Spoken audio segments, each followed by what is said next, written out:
वासिष्ठ श्री परमात्मने नमः।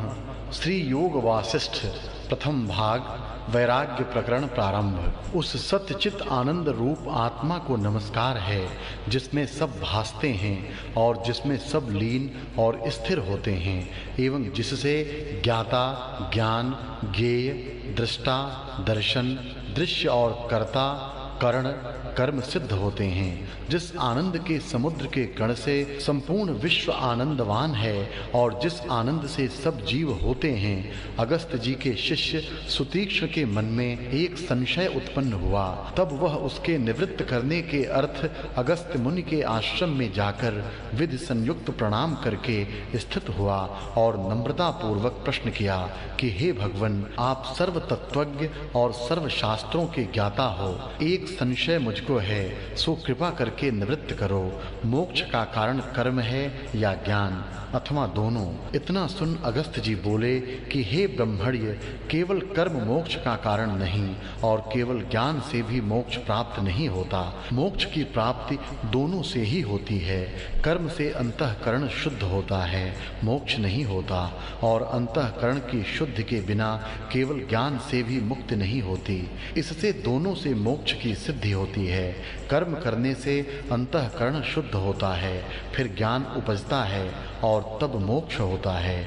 जैसे दोनों पंखों से पक्षी आकाश मार्ग में सुख से उड़ता है, वैसे ही कर्म और ज्ञान दोनों से मोक्ष की प्राप्ति होती है।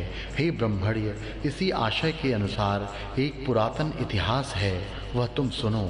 अग्निवेश का पुत्र कारण नाम ब्राह्मण गुरु के निकट जा षट अंगों सहित चारों वेद अध्ययन करके गृह में आया और कर्म से रहित होकर तुष्णि हो स्थित रहा, अर्थात संशय युक्त हो कर्मों से रहित हुआ। जब उसके पिता ने देखा कि यह कर्मों से रहित हो गया है तो उससे कहा कि हे पुत्र, तुम कर्म क्यों नहीं करते?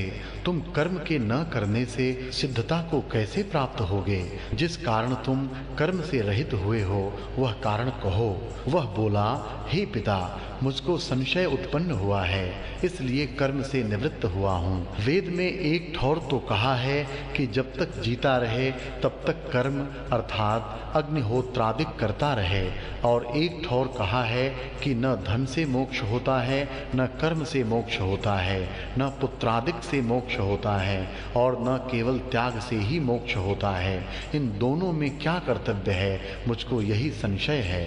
सो आप कृपा करके निवृत्त करो और बतलाओ कि क्या कर्तव्य है। अगस्त जी बोले, हे सुतीक्ष्ण, जब कारण ने पिता से ऐसा कहा तब अग्निवेश बोले, हे पुत्र, एक कथा जो पहले हुई है उसको सुनकर हृदय में धारण कर, फिर जो तेरी इच्छा हो सो करना। एक काल में सुरुचि अप्सरा जो संपूर्ण अप्सराओं में उत्तम थी, हिमालय पर्वत के सुंदर शिखर पर जहाँ की देवता और किन्नर गण जिनके हृदय कामना से तृप्त थे, अप्सराओं के साथ क्रीड़ा करते थे, और जहाँ गंगा जी के पवित्र जल का प्रवाह लहर ले रहा था, बैठी थी। उसने इंद्र का एक दूत अंतरिक्ष से चला जाता देखा और जब निकट आया तो उससे पूछा, अहो सौभाग्य देवदूत, तुम गणों में श्रेष्ठ हो, कहाँ से आए और अब कहाँ जाओगे?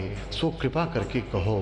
देवदूत बोला, हे सुभद्रे, अरिष्टनेमि नामक एक धर्मात्मा राजर्षि ने अपने पुत्र को राज्य देकर वैराग्य लिया और संपूर्ण विषयों की अभिलाषा त्याग करके गंधमादन पर्वत में जा तप करने लगा। उसी से मेरा एक कार्य था और उस कार्य के लिए मैं उसके पास गया था। अब इंद्र के पास, जिसका मैं दूत हूँ, संपूर्ण वृतांत निवेदन करने को जाता हूँ। अप्सरा ने पूछा, हे भगवन, वह वृतांत कौन सा है, मुझसे कहो, मुझको तुम अति प्रिय हो यह जानकर पूछती हूँ। महापुरुषों से जो कोई प्रश्न करता है तो वे उद्वेग रहित होकर उत्तर देते हैं। देवदूत बोला, हे भद्रे, वह वृतांत मैं विस्तार पूर्वक तुमसे कहता हूँ, मन लगाकर सुनो। जब उस राजा ने गंधमादन पर्वत पर बड़ा तप किया। तब देवताओं के राजा इंद्र ने मुझको बुलाकर आज्ञा दी कि हे दूत, तुम गंधमादन पर्वत पर जो नाना प्रकार की लताओं और वृक्षों से पूर्ण है, विमान, अप्सरा और नाना प्रकार की सामग्री एवं गंधर्व, यक्ष, सिद्ध, किन्नर, ताल, मृदंगादि वादित्र संग ले जाकर राजा को विमान पर बैठा के यहाँ ले आओ। तब मैं विमान और सामग्री सहित जहाँ राजा था आया और राजा से कहा, हे राजन, तुम्हारे कारण विमान लेकर आया हूँ। इस पर आरूढ़ होकर तुम स्वर्ग को चलो और देवताओं के भोग भोगो। इतना सुन राजा ने कहा कि हे देवदूत, प्रथम तुम स्वर्ग का वृतांत मुझे सुनाओ कि तुम्हारे स्वर्ग में क्या-क्या दोष और गुण हैं, तो उनको सुन के मैं हृदय में विचारूं। पीछे जो मेरी इच्छा होगी तो चलूंगा। मैंने कहा कि हे राजन, स्वर्ग में बड़े-बड़े दिव्य भोग हैं। जीव बड़े-बड़े पुण्य से स्वर्ग को पाता है। जो बड़े पुण्य वाले होते हैं वे स्वर्ग के उत्तम सुख को पाते हैं। जो मध्यम पुण्य वाले हैं वे स्वर्ग के मध्यम सुख को पाते हैं, और जो कनिष्ठ पुण्य वाले हैं वे स्वर्ग के कनिष्ठ सुख को पाते हैं। जो गुण स्वर्ग में हैं वे तो तुमसे कहे, अब स्वर्ग के जो दोष हैं वे भी सुनो। हे राजन, जो आपसे ऊंचे बैठे दृष्ट आते हैं और उत्तम सुख भोगते हैं, उनको देखकर ताप की उत्पत्ति होती है, क्योंकि उनकी उत्कृष्टता सही नहीं जाती। जो कोई अपने समान सुख भोगते हैं उनको देखकर क्रोध उपजता है, क्योंकि वे मेरे सामने क्यों बैठे हैं, और जो आपसे नीचे बैठे हैं उनको देखकर अभिमान उपजता है कि मैं इनसे श्रेष्ठ हूँ। एक और भी दोष है कि जब पुण्य क्षीण होते हैं तब जीव को उसी काल में मृत्युलोक में गिरा देते हैं, एक क्षण भी नहीं रहने देते। यही स्वर्ग में गुण और दोष हैं। हे भद्रे, जब इस प्रकार मैंने राजा से कहा तो राजा बोला कि हे देवदूत, उस स्वर्ग के योग्य हम नहीं हैं और हमको उसकी इच्छा भी नहीं है। जैसे सर्प अपनी त्वचा को पुरातन जानकर त्याग देता है, वैसे ही हम उग्र तप करके यह देह त्याग देंगे। हे देवदूत, तुम अपने विमान को जहाँ से ले आए हो वहीं ले जाओ, हमारा नमस्कार है। हे देव, जब इस प्रकार राजा ने मुझसे कहा तब मैं विमान और अप्सरा आदि सबको लेकर स्वर्ग को गया और संपूर्ण वृतांत इंद्र से कहा। इंद्र बहुत प्रसन्न हुआ और सुंदर वाणी से मुझको बोला कि हे दूत, तुम फिर जहाँ राजा है वहाँ जाओ। वह संसार से उपराम हुआ है, उसको अब आत्मपद की इच्छा हुई है, इसलिए तुम उसको अपने साथ वाल्मीकि जी के पास, जिसने आत्म तत्व को आत्माकार जाना है, ले जाकर मेरा यह संदेशा देना कि हे महर्षि, इस राजा को तत्वबोध का उपदेश करना, क्योंकि यह बोध का अधिकारी है। इसको स्वर्ग तथा और पदार्थों की भी इच्छा नहीं है, इससे तुम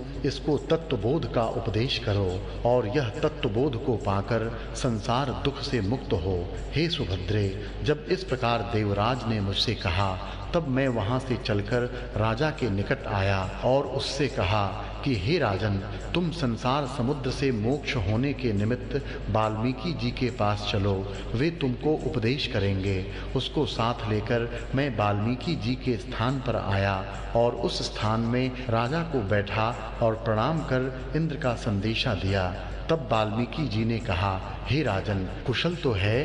राजा बोले, हे भगवन, आप परम तत्वज्ञ और वेदांत जानने वालों में श्रेष्ठ हैं। मैं आपके दर्शन करके कृतार्थ हुआ और अब मुझको कुशलता प्राप्त हुई है। मैं आपसे पूछता हूँ, कृपा करके उत्तर दीजिए कि संसार बंधन से कैसे मुक्त हों। इतना सुन वाल्मीकि जी बोले, हे राजन, महारामायण औसत तुमसे कहता हूँ, उसको सुन के उसका तात्पर्य हृदय में धारने का यत्न करना। जब तात्पर्य हृदय में धारोगे तब जीवन मुक्त होकर विचरोगे। हे राजन, वह वशिष्ठ जी और रामचंद्र जी का संवाद है और उसमें मोक्ष का उपाय कहाँ है उसको सुनकर जैसे रामचंद्र जी अपने स्वभाव में स्थित हुए और जीवन मुक्त होकर विचरे हैं, वैसे ही तुम भी विचरोगे। राजा बोले, हे भगवन, रामचंद्र जी कौन थे, कैसे थे और कैसे होकर विचरे, सो कृपा कृपा करके कहो। वाल्मीकि जी बोले, हे राजन, शाप के वश से सच्चिदानंद विष्णु जी ने जो अद्वैत ज्ञान से संपन्न हैं, अज्ञान को अंगीकार करके मनुष्य का शरीर धारण किया। इतना सुन राजा ने पूछा, हे भगवन, चिदानंद हरि को शाप किस कारण हुआ और किसने दिया, सो कहो।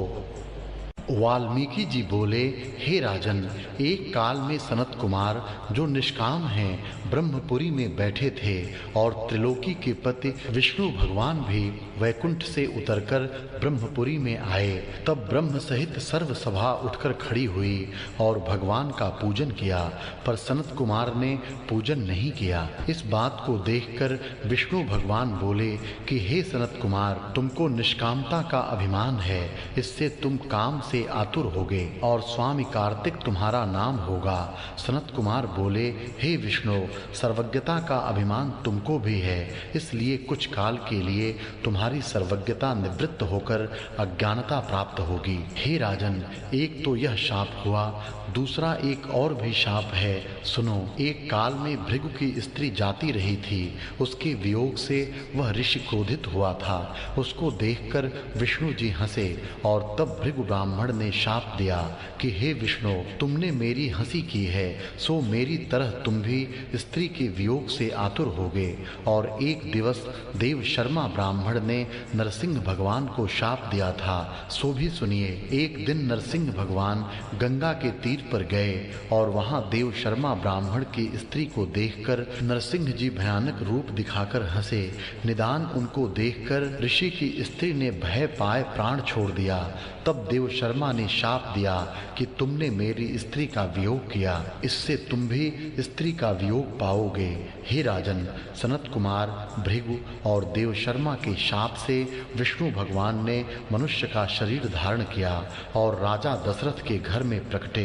हे राजन, वह जो शरीर धारण किया और आगे जो वृतांत हुआ, सो सावधान होकर सुनो। अनुभवात्मक मेरा आत्मा जो त्रिलोकी अर्थात स्वर्ग, मृत्यु और पाताल का प्रकाश करता और भीतर बाहर आत्म तत्व से पूर्ण है, उस सर्वात्मा को नमस्कार है। हे राजन, यह शास्त्र जो आरंभ किया है, इसका विषय, प्रयोजन और संबंध क्या है और अधिकारी कौन है, सो सुनो। यह शास्त्र सत्य, चित्त, आनंद रूप अचिंत्य चिन्मात्र आत्मा को जताता है। यह तो विषय है परमानंद आत्मा की प्राप्ति और अनात्म अभिमान दुख की निवृत्ति प्रयोजन है, और ब्रह्म विद्या और मोक्ष उपाय से आत्मपद प्रतिपादन संबंध है, जिसको यह निश्चय है कि मैं अद्वैत ब्रह्म अनात्म देह से बधा हुआ हूँ, सो किस प्रकार छूटूं। वह न अति ज्ञानवान है न मूर्ख है, ऐसा विकृति आत्मा यहाँ अधिकारी है। यह शास्त्र मोक्ष परमानंद की प्राप्ति कराने वाला है। जो पुरुष इसको विचारेगा वह ज्ञानवान होकर फिर जन्म मृत्यु रूप संसार में न आवेगा। हे राजन, यह महारामायण पावन है, श्रवण मात्र से ही सब शाप नाश करता है, जिसमें राम कथा है। यह मैंने प्रथम अपने शिष्य भरद्वाज को सुनाई थी। एक समय भरद्वाज चित्त को एकाग्र करके मेरे पास आए और मैंने उनको उपदेश किया था।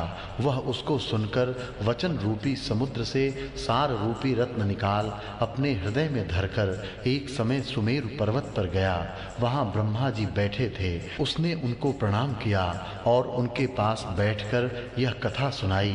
तब ब्रह्मा जी ने प्रसन्न होकर उससे कहा, हे पुत्र, कुछ वर मांग, मैं तुझ पर प्रसन्न हुआ हूँ। भरद्वाज ने, जिसका उदार आशय था, उनसे कहा, हे भूत भविष्य के ईश्वर, जो तुम प्रसन्न हुए हो तो यह वर दो कि संपूर्ण जीव संसार दुख से मुक्त हों और परम पद पावें। उसी का उपाय भी कहो। ब्रह्मा जी ने कहा, हे पुत्र, तुम अपने गुरु वाल्मीकि के पास जाओ। उसने आत्मबोध महारामायण शास्त्र का, जो परम पावन संसार समुद्र के तारने का पुल है, आरंभ किया है। उसको सुनकर जीव महामोह जनक संसार समुद्र से तरेंगे। निदान परमेष्ठी ब्रह्मा, जिनकी सर्वभूतों के हित में प्रीति है, आप ही भरद्वाज को लेकर मेरे आश्रम में आए और मैंने भली प्रकार से उनका पूजन किया।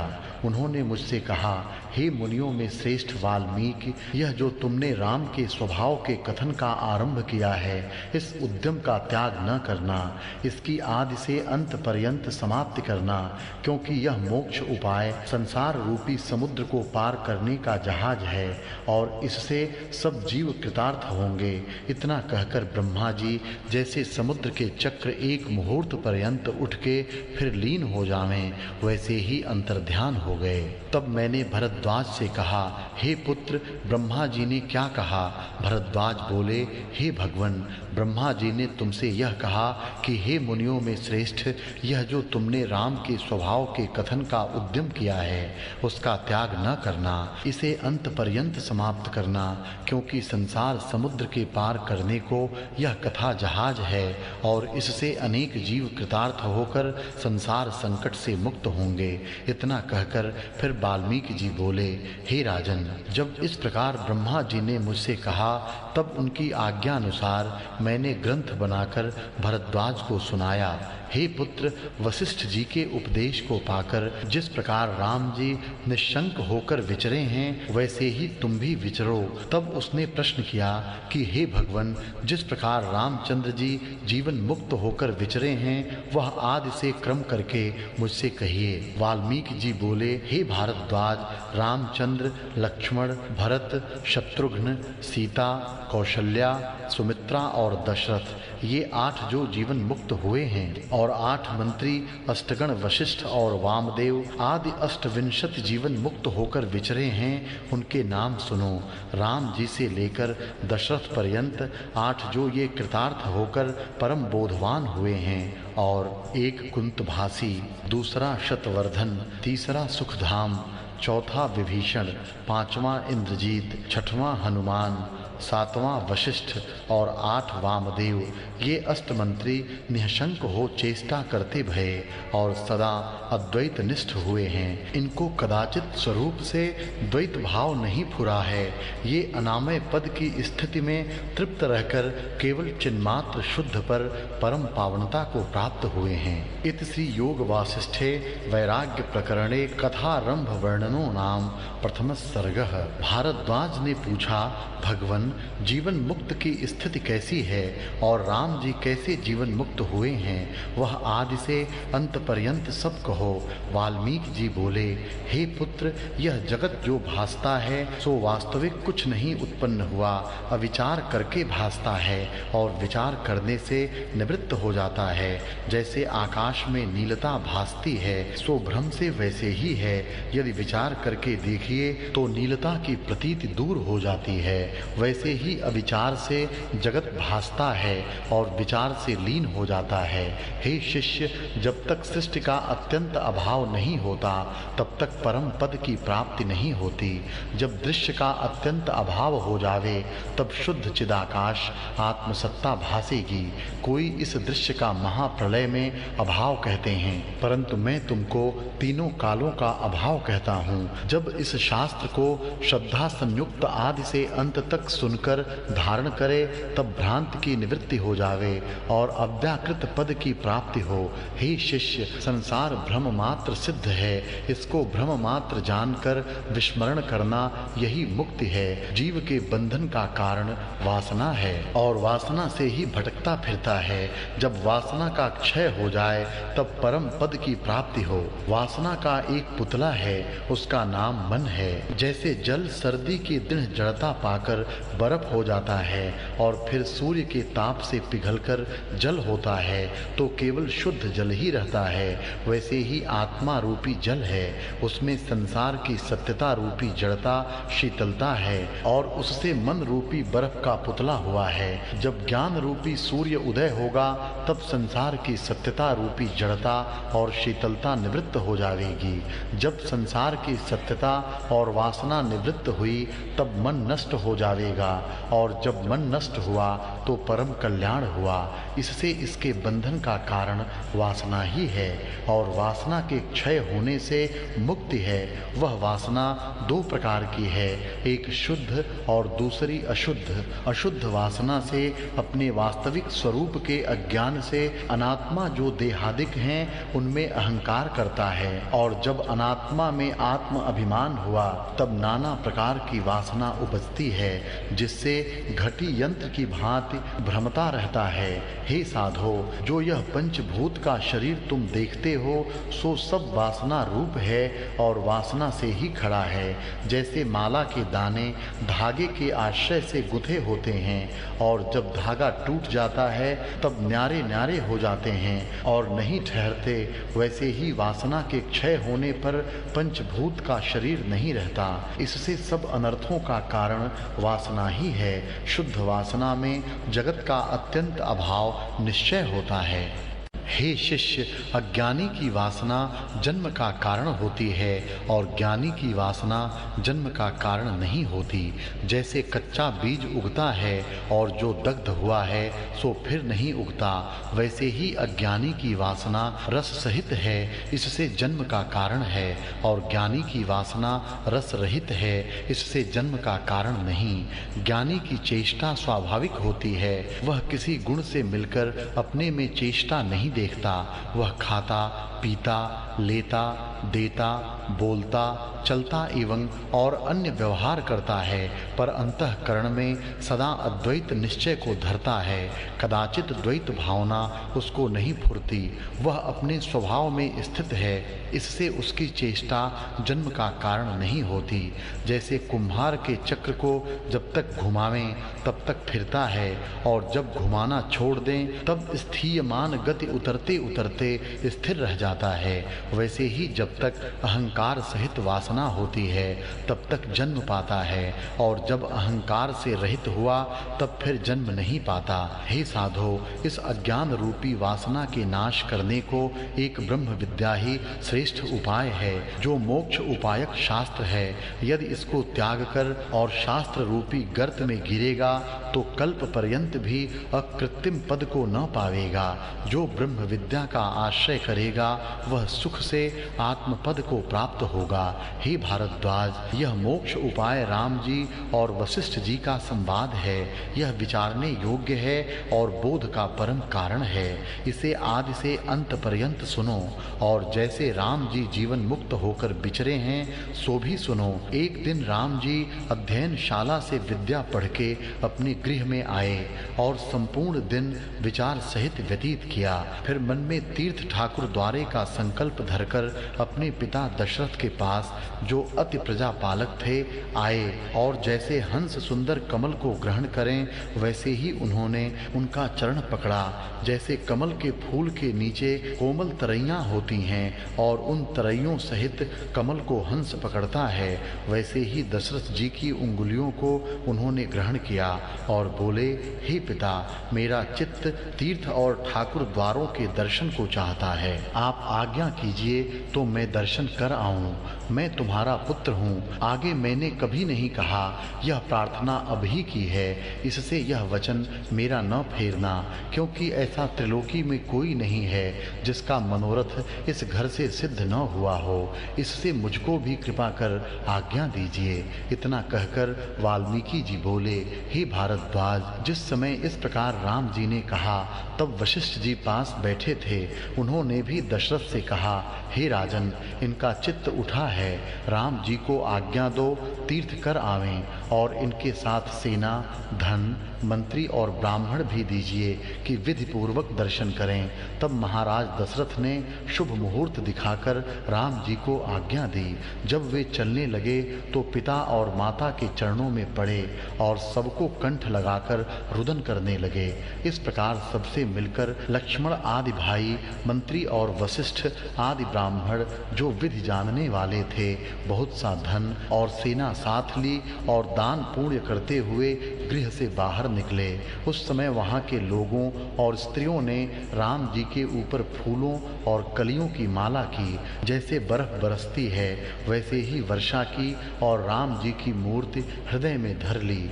इसी प्रकार राम जी वहाँ से ब्राह्मणों और निर्धनों को दान देते गंगा, यमुना, सरस्वती आदि तीर्थों में विधि पूर्वक स्नान कर पृथ्वी के चारों ओर पर्यटन करते रहे। उत्तर, दक्षिण, पूर्व और पश्चिम में दान किया और समुद्र के चारों ओर स्नान किया। सुमेरु और हिमालय पर्वत पर भी गए और शालग्राम, बद्री, केदार आदि में स्नान और दर्शन किए। ऐसे ही सब तीर्थ स्थान दान, तप, ध्यान और विधि संयुक्त यात्रा करते करते एक वर्ष में अपने नगर में आए। इत श्री योग वासिष्ठे वैराग्य प्रकरणे तीर्थ यात्रा वर्णनम नाम द्वितीय सर्गः। वाल्मीकि जी बोले, हे भारद्वाज, जब राम जी यात्रा करके अपनी अयोध्यापुरी में आए तो नगरवासी पुरुष और स्त्रियों ने फूल और कली की वर्षा की। जय जय शब्द मुख से उच्चारने लगे और बड़े उत्साह को प्राप्त भये। जैसे इंद्र का पुत्र स्वर्ग में आता है वैसे ही रामचंद्र जी अपने घर में आए। राम जी ने पहले राजा दशरथ और फिर वशिष्ठ जी को प्रणाम किया और सब सभा के लोगों से यथा योग्य मिलकर अंतःपुर में आ कौशल्या आदि माताओं को प्रणाम किया और भाई बंधु आदि कुटुंब से मिले। हे भारद्वाज, इस प्रकार राम जी के आने का उत्साह 7 दिन पर्यंत होता रहा। उस अंतर में कोई मिलने आवे उससे मिलते और जो कोई कुछ लेने आवे उनको दान पुण्य करते थे। अनेक बाजे बजते थे और भाट आदि बंदी जन स्तुति करते थे। तदनंतर राम जी का यह आचरण हुआ कि प्रातः काल उठ के स्नान संध्यादिक सत्कर्म कर भोजन करते और फिर भाई बंधुओं से मिलकर अपने तीर्थ की कथा और देव द्वार के दर्शन की वार्ता करते थे। निदान इसी प्रकार उत्साह से दिन रात बिताते थे। एक दिन राम जी प्रातः काल उठ के अपने पिता राजा दशरथ के निकट गए, जिनका तेज चंद्रमा के समान था। उस समय वशिष्ठादिक की सभा बैठी थी। वहां वशिष्ठ जी के साथ कथा वार्ता की। राजा दशरथ ने उनसे कहा कि हे राम जी, तुम शिकार खेलने जाया करो। उस समय राम जी की अवस्था 16 वर्ष से कई महीने कम थी। लक्ष्मण और शत्रुघ्न भाई साथ थे, पर भरत जी नाना के घर गए थे। निदान उन्हीं के साथ नित्य चर्चा हुलास कर और स्नान संध्यादिक नित्य कर्म और भोजन करके शिकार खेलने जाते थे। वहाँ जो जीवों को दुख देने वाले जानवर देखते उनको मारते और अन्य लोगों को प्रसन्न करते थे। दिन को शिकार खेलने जाते और रात्रि को बाजे निशान सहित अपने घर में आते थे। इस प्रकार बहुत दिन बीते। एक दिन राम जी बाहर से अपने अंतःपुर में आकर शोक सहित स्थित भये। हे भारद्वाज, राजकुमार अपनी सब चेष्टा और इंद्रियों के रस संयुक्त विषयों को त्याग बैठे और उनका शरीर दुर्बल होकर मुख की कांति घट गई। जैसे कमल सूखकर पीतवर्ण हो जाता है वैसे ही राम जी का मुख पीला हो गया। जैसे सूखे कमल पर भौरे बैठे हों वैसे ही सूखे मुख कमल पर नेत्र रूपी भौरे भासने लगे। जैसे शरत काल में ताल निर्मल होता है वैसे ही इच्छा रूपी मल से रहित उनका चित्त रूपी ताल निर्मल हो गया और दिन पर दिन शरीर निर्बल होता गया। वह जहाँ बैठे वहीं चिंता संयुक्त बैठे रह जावें और हाथ पर चिबुक धर के बैठें। जब टहलुए मंत्री बहुत कहें कि हे प्रभो, यह स्नान संध्या का समय हुआ है, अब उठो, तब उठकर स्नानादिक करें, अर्थात जो कुछ खाने पीने, बोलने, चलने और पहनने की क्रिया थी सो सब उन्हें विरस हो गई। तब लक्ष्मण और शत्रुघ्न भी राम जी को संशय युक्त देख के विरस प्रकार हो गए और राजा दशरथ यह वार्ता सुन के राम जी के पास आए तो क्या देखा कि राम जी महाकृश हो गए हैं। राजा ने इस चिंता से आतुर हो कि हाय हाय, इनकी यह क्या दशा हुई। राम जी को गोद में बैठाया और कोमल सुंदर शब्दों से पूछने लगे कि हे पुत्र, तुमको क्या दुख प्राप्त हुआ है जिससे तुम शोकवान हुए हो।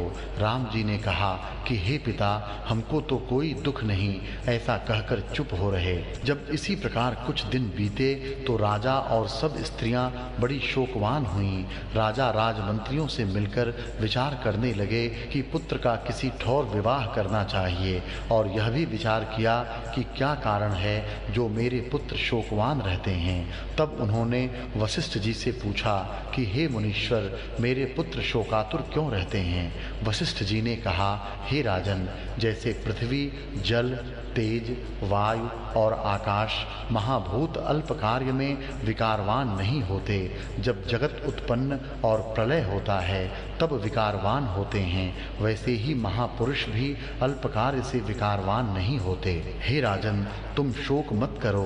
राम जी किसी अर्थ के निमित्त शोकवान हुए होंगे, पीछे इनको सुख मिलेगा। इतना कह वाल्मीकि जी बोले, हे भारद्वाज, ऐसे ही वशिष्ठ जी और राजा दशरथ विचार करते थे कि उसी काल में विश्वामित्र ने अपने यज्ञों के अर्थ राजा दशरथ के गृह आकर द्वारपाल से कहा कि राजा दशरथ से कहो कि गाध के पुत्र विश्वामित्र बाहर खड़े हैं। द्वारपाल ने आकर राजा से कहा कि हे स्वामिन, एक बड़े तपस्वी द्वार पर खड़े हैं और उन्होंने कहा है कि राजा दशरथ के पास जाके कहो कि विश्वामित्र आए हैं। हे भारद्वाज, जब इस प्रकार द्वारपाल ने आकर कहा तब राजा, जो मंडलेश्वरों सहित बैठा था और बड़ा तेजवान था, सुवर्ण के सिंहासन से उठ खड़ा हुआ और पैदल चला। राजा के एक ओर वशिष्ठ जी और दूसरी ओर वामदेव जी और सुभट की भांति मंडलेश्वर स्तुति करते चले, और जहाँ से विश्वामित्र दृष्ट आए वहाँ से ही प्रणाम करने लगे। पृथ्वी पर जहाँ राजा का शीश लगता था वहाँ पृथ्वी हीरे और मोती से सुंदर हो जाती थी। इसी प्रकार शीश नवाते राजा चले। विश्वामित्र जी कांधे पर बड़ी बड़ी जटा धारण किए और अग्नि के समान प्रकाशमान परम शांत स्वरूप हाथ में बांस की तंद्री लिए हुए थे। उनके चरण कमलों पर राजा इस भांति गिरा जैसे सूर्यपदा शिव जी के चरणार बिंद में गिरे थे, और कहा, हे प्रभो, मेरे बड़े भाग्य हैं जो आपका दर्शन हुआ। आज मुझे ऐसा आनंद हुआ जो आदि अंत और मध्य से रहित अविनाशी है। हे भगवन, आज मेरे भाग्य उदय हुए और मैं भी धर्मात्माओं में गिना जाऊंगा, क्योंकि आप मेरे कुशल निमित्त आए हैं। हे भगवन, आपने बड़ी कृपा की जो दर्शन दिया। आप सबसे उत्कृष्ट दृष्ट आते हैं, क्योंकि आप में दो गुण हैं। एक तो यह कि आप क्षत्रिय हैं पर ब्राह्मण का स्वभाव आप में है, और दूसरे यह कि शुभ गुणों से परिपूर्ण हैं। हे मुनीश्वर, ऐसी किसी की सामर्थ्य नहीं कि क्षत्रिय से ब्राह्मण हो। आपके दर्शन से मुझे अति लाभ हुआ। फिर वशिष्ठ जी विश्वामित्र को कंठ लगा के मिले और मंडलेश्वरों ने बहुत प्रणाम किए। तदनंतर राजा दशरथ विश्वामित्र जी को भीतर ले गए और सुंदर सिंहासन पर बैठाकर विधि पूर्वक पूजा की और अर्घ्य पादार्चन करके प्रदक्षिणा की। फिर वशिष्ठ जी ने भी विश्वामित्र जी का पूजन किया और विश्वामित्र जी ने उनका पूजन किया। इसी प्रकार अन्योन्य पूजन कर यथा योग्य अपने अपने स्थान पर बैठे। तब राजा दशरथ बोले, हे भगवन, हमारे बड़े भाग्य हुए जो आपका दर्शन हुआ। जैसे किसी को अमृत प्राप्त हो व किसी का मरा हुआ बांधव विमान पर चढ़ के आकाश से आवे और उसके मिलने से आनंद हो, वैसा आनंद मुझे हुआ। हे मुनीश्वर, जिस अर्थ के लिए आप आए हैं वह कृपा करके कहिए और अपना वह अर्थ पूर्ण हुआ जानिए। ऐसा कोई पदार्थ नहीं है जो मुझको देना कठिन है। मेरे यहाँ सब कुछ विद्यमान है। इत श्री योग वासिष्ठे वैराग्य प्रकरणे विश्वामित्रागमन वर्णनम नाम तृतीय सर्गः। वाल्मीकि जी बोले, भारद्वाज, जब इस प्रकार राजा ने कहा तो मुनियों में शार्दूल विश्वामित्र जी ऐसे प्रसन्न हुए जैसे चंद्रमा को देखकर क्षीर सागर उमड़ता है। उनके रोम खड़े हो आए और कहने लगे, हे राज शार्दूल, तुम धन्य हो। ऐसे तुम क्यों न कहो। तुम्हारे में दो गुण हैं, एक एक तो यह कि तुम रघुवंशी हो और दूसरे यह कि वशिष्ठ जी तुम्हारे गुरु हैं जिनकी आज्ञा में चलते हो। अब जो कुछ मेरा प्रयोजन है वह प्रकट करता हूँ। मैंने दशगात्र यज्ञ का आरंभ किया है।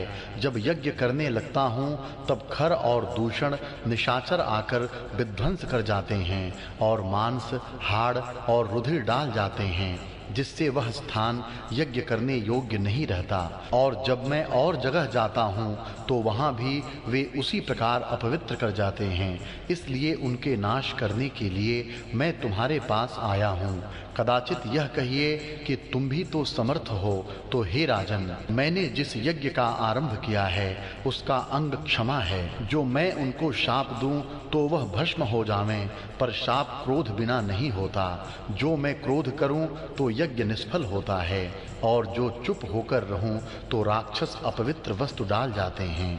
इससे अब मैं आपकी शरण आया हूँ। हे राजन, अपने पुत्र राम जी को मेरे साथ भेज दो।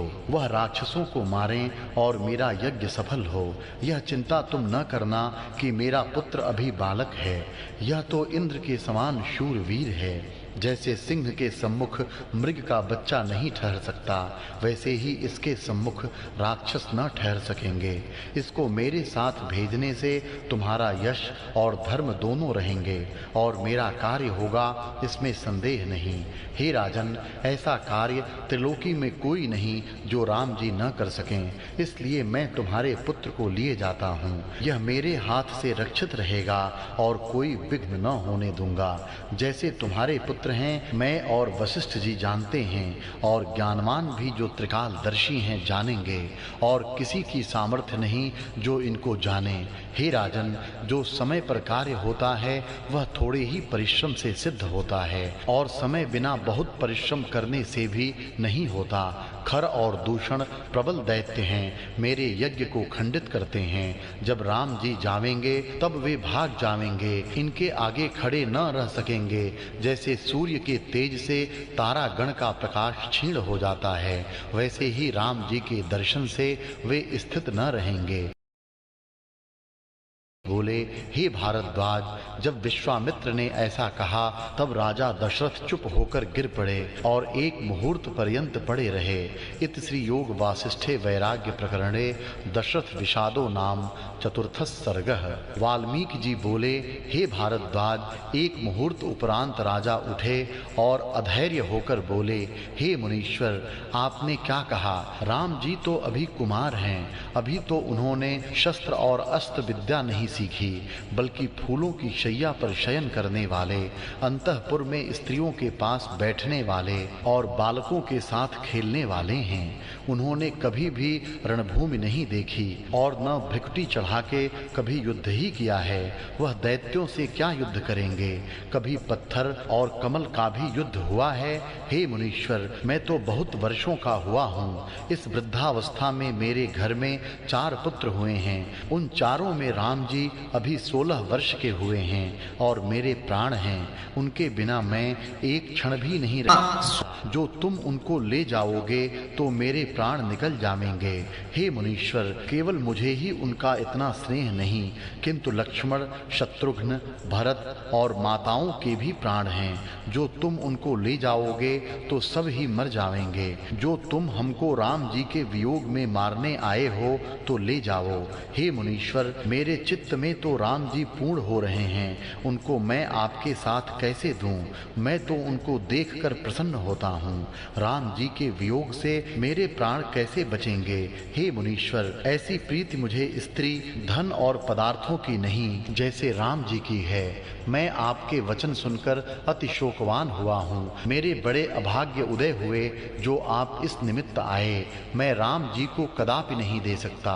जो आप कहिए तो मैं एक अक्षौहिणी सेना और अति शूरवीर और शस्त्र अस्त्र विद्या से संपन्न साथ लेकर चलूं और उनको मारूं। पर जो कुबेर का भाई और विश्रवा का पुत्र रावण हो तो उससे मैं युद्ध नहीं कर सकता। पहले मैं बड़ा पराक्रमी था, ऐसा कोई त्रिलोकी में न था जो मेरे सामने आता। पर अब वृद्धावस्था प्राप्त होकर देह जर्जर हो गई है। हे मुनीश्वर, मेरे बड़े अभाग्य हैं जो आप आए। मैं तो रावण से कांपता हूँ, और केवल मैं ही नहीं वरन इंद्र आदि देवता भी उससे कांपते और भय पाते हैं। किसकी सामर्थ्य है जो उससे युद्ध करे? इस काल में वह बड़ा शूरवीर है। जो मेरी ही उसके साथ युद्ध करने की सामर्थ्य नहीं, तो राजकुमार राम जी की क्या सामर्थ्य है? जिन राम जी को तुम लेने आए हो वह तो रोगी पड़े हैं। उनको ऐसी चिंता लगी है जिससे महाकृश हो गए हैं और अंतःपुर में अकेले बैठे रहते हैं। खाना पीना इत्यादि जो राजकुमारों की चेष्टाएं हैं वह भी सब उनको बिसर गई हैं, और मैं नहीं जानता कि उनको क्या दुख हुआ है। जैसे पीतवर्ण कमल होता है वैसे ही उनका मुख हो गया है। उनको युद्ध की सामर्थ्य कहाँ है?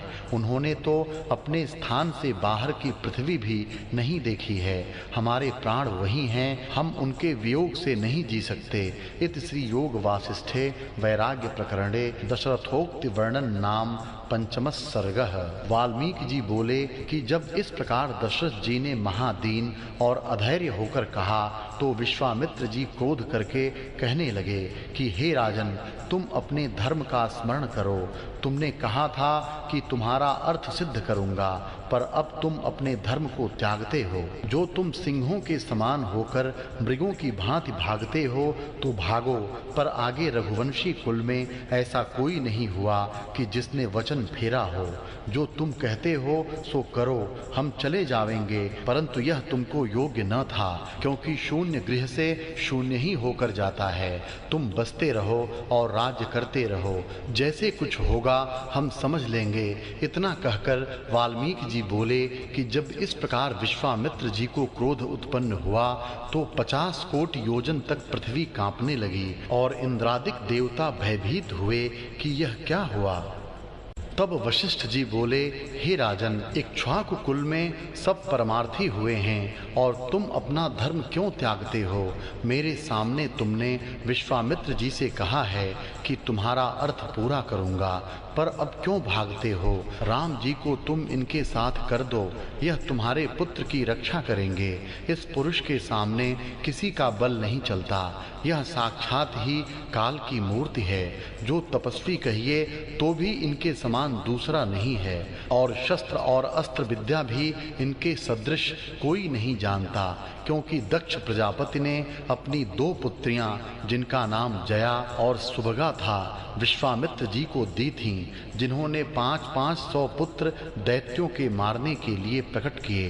वे दोनों इनके सम्मुख मूर्ति धारण करके स्थित होती हैं। इससे इनको कौन जीत सकता है? जिसके साथी विश्वामित्र जी हों उसको किसी का भय नहीं।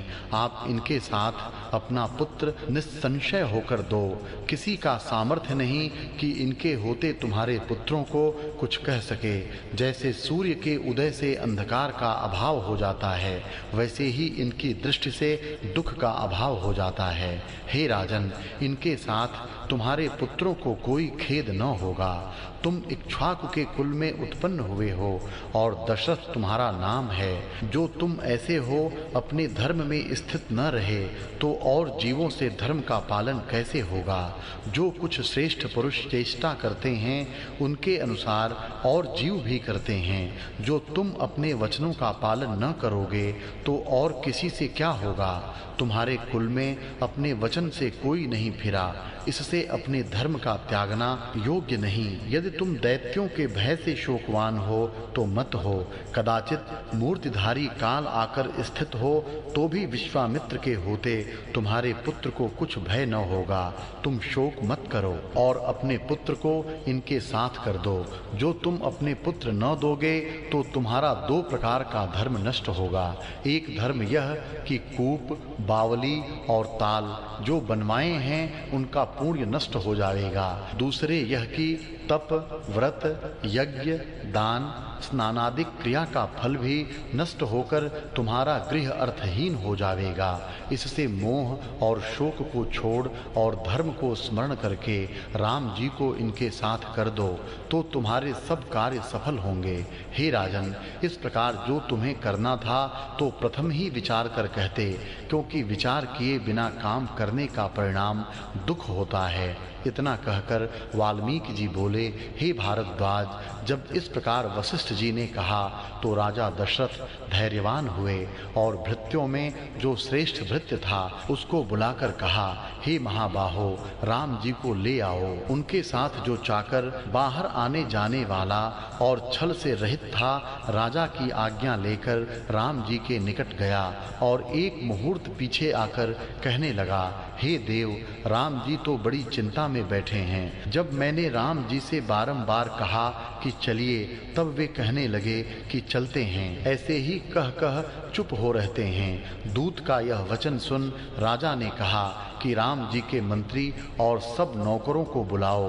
और जब वे सब निकट आए तो राजा ने आदर और युक्ति पूर्वक कोमल और सुंदर वचन मंत्री से इस भांति कहा कि हे राम जी के प्यारे, राम जी की क्या दशा है और ऐसी दशा क्यों कर हुई, सो सब क्रम से कहो। मंत्री बोला, हे देव, हम क्या कहें, हमें अति चिंता से केवल आकार और प्राण सहित दिखते हैं, किंतु मृतक के समान हैं, क्योंकि हमारे स्वामी राम जी बड़ी चिंता में हैं। हे राजन, जिस दिन से रघुनाथ जी तीर्थ करके आए हैं उस दिन से चिंता को प्राप्त हुए हैं। जब हम उत्तम भोजन और पान करने और पहनने और देखने के पदार्थ ले जाते हैं तो उनको देखकर वे किसी प्रकार प्रसन्न नहीं होते।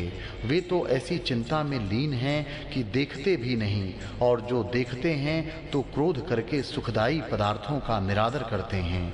अंतःपुर में उनकी माता नाना प्रकार के हीरे और मणि के भूषण देती हैं तो उनको भी डाल देते हैं अथवा किसी निर्धन को दे देते हैं। प्रसन्न किसी पदार्थ से नहीं होते। सुंदर स्त्रियां नाना प्रकार के भूषणों सहित महामोह करने वाली निकट आकर उनकी प्रसन्नता के निमित्त लीला और कटाक्ष करती हैं। वे उनको भी विषवत जानते हैं। जैसे पपीहा और किसी जल को नहीं पीता, वैसे ही वे जब अंतःपुर में जाते हैं तब उन स्त्रियों को देखकर क्रोधवान होते हैं। हे राजन, उनको कुछ भला नहीं लगता। वे तो किसी बड़ी चिंता में मग्न हैं। तृप्त होकर भोजन नहीं करते, क्षुधावंत रहते हैं। उन्हें न कुछ पहनने और खाने पीने की इच्छा है, न राज्य की इच्छा है, स्त्रियों के किसी सुख की इच्छा है। वे तो उन्मत्त की भांति बैठे रहते हैं। और जब हम कोई सुखदायी पदार्थ फूलादिक ले जाते हैं तब क्रोध करते हैं। हम नहीं जानते कि क्या चिंता उनको हुई है, जो एक कोठरी में पद्मासन लगाए हाथ पर मुंह धरे बैठे रहते हैं। जो कोई बड़ा मंत्री आकर पूछता है तो उससे कहते हैं कि तुम जिसको संपदा मानते हो वह आपदा है, और जिसको आपदा जानते हो वह आपदा नहीं है।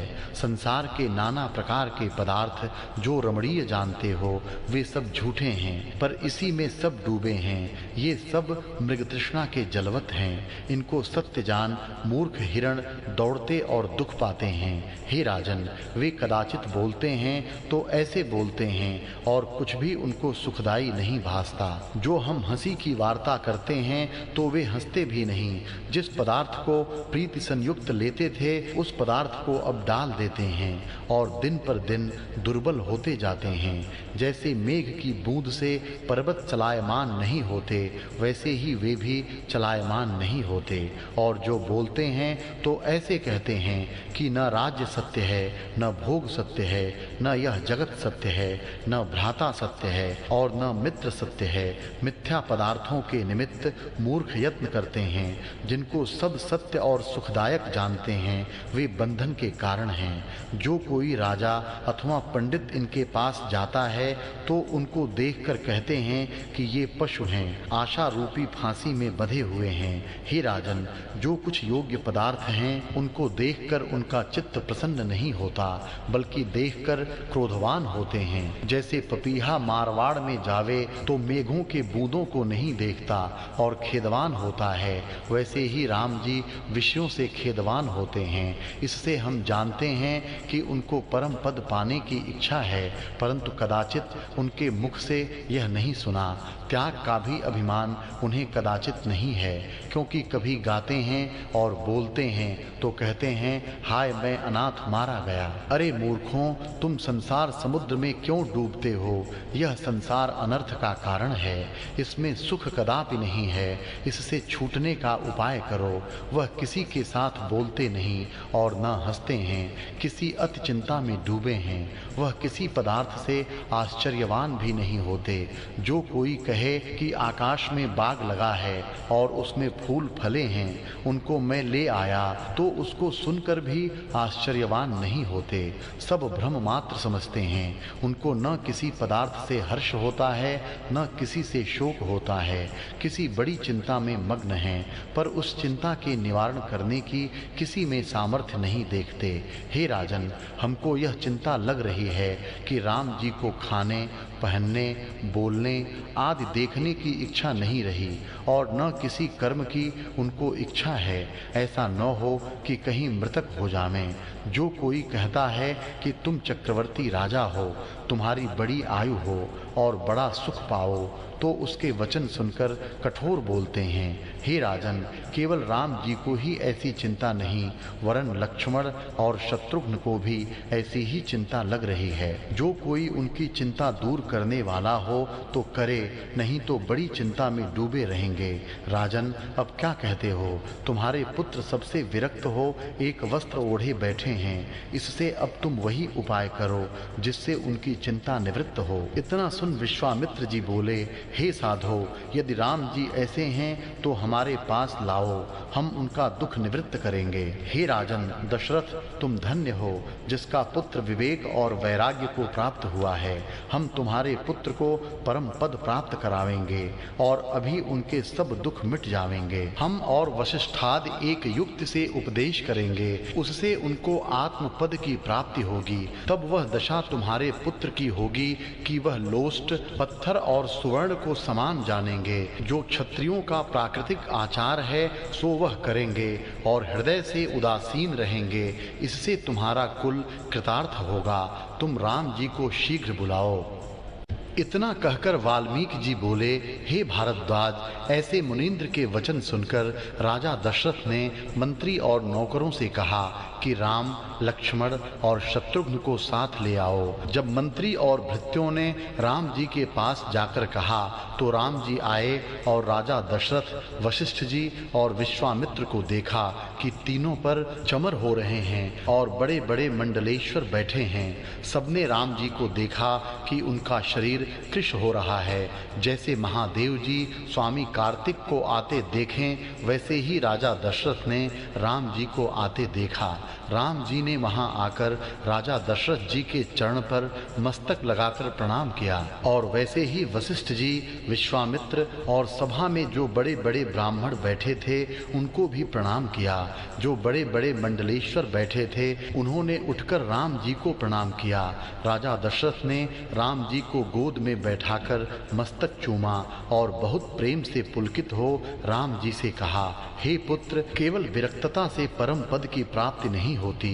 गुरु वशिष्ठ जी के उपदेश की युक्ति से परम पद की प्राप्ति होगी। वशिष्ठ जी बोले, हे राम जी, तुम धन्य हो और बड़े शूर हो कि विषय रूपी शत्रु तुमने जीते हैं। विश्वामित्र बोले, हे कमल नयन राम, अपने अंतःकरण की चपलता को त्याग कर जो कुछ तुम्हारा आशय हो प्रकट कर कहो कि तुमको मोह कैसे हुआ, किस कारण हुआ और कितना है। एवं अब जो कुछ तुमको वांछित हो सो भी कहो, हम तुमको तुमको उसी पद में प्राप्त करेंगे जिसमें कदाचित दुख न हो।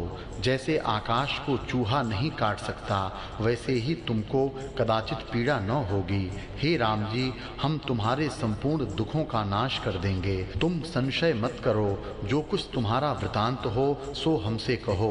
इतना कहकर वाल्मीकि जी बोले, हे भारद्वाज, जैसे मेघ को देखकर मोर प्रसन्न होता है, वैसे ही विश्वामित्र के वचन सुनकर राम जी प्रसन्न हुए और अपने हृदय में निश्चय किया कि अब मुझको अभीष्ट पद की प्राप्ति होगी। इत श्री योग वासिष्ठे वैराग्य प्रकरणे राम समाज वर्णनो नाम षष्ठ सर्गः। श्री राम जी बोले, हे भगवन, जो वृतांत है सो तुम्हारे सम्मुख क्रम से कहता हूँ।